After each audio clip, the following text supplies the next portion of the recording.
কি আছে আমাদের বাংলাদেশে? না আছে একটা ভালো ক্রিকেট টিম, না আছে একটা ভালো ফুটবল টিম, না আছে ভালো এডুকেশন সিস্টেম, আছে শুধু একটাই বিশ্বজয় কুরআন হাফেজ।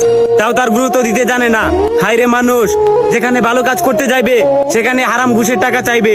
দিনরাত পরিশ্রম করে একটা মেধাবী স্টুডেন্ট তার মা বাবার মাথার ঘাম পায়ে ফেলার টাকা দিয়ে শিক্ষা অর্জন করে সিভি নিয়ে প্রত্যেকটা অফিসের পিছনে পিছনে ঘুরে, অথচ মোটা অঙ্কের টাকা না গুনতে পারলে চাকরি পাওয়া যায় না। আসলে বর্তমানে দেশটাতে চুরবাটপার দালালে ভরে গেছে। আর কত করবি মানুষের ক্ষতি? সময় থাকতে মানুষ হ, নয়তো আল্লাহর মায় ধীরে ধীরে পাবি।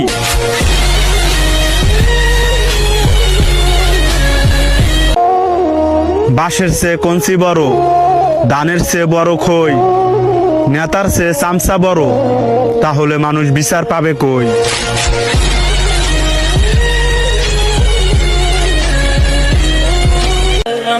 নেতার পিছনে ঘুরে শেষ করবা নিজের যৌবনকাল, আবার ভাইবার একবার নামাজ পড়ে কাটায় দিবা নিজের বুড়া কাল। বলি বাপের কামাই খাইয়া নেতার চামচামি করা সাজে না, আর বুড়া কাল পর্যন্ত যে বাচ্চা থাকবা, আজরাইল তো আর তোমার দুলাভাই না।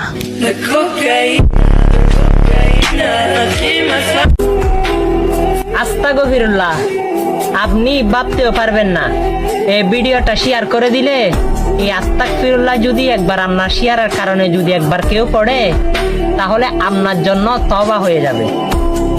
সেও তওবা করবে আর আমার আমলনামায়ও তওবার হিসাব চলে আসবে আল্লাহ রাব্বুল আলামিনের দরবার থেকে। ভিডিওটা শেয়ার করে দিন। আমিন।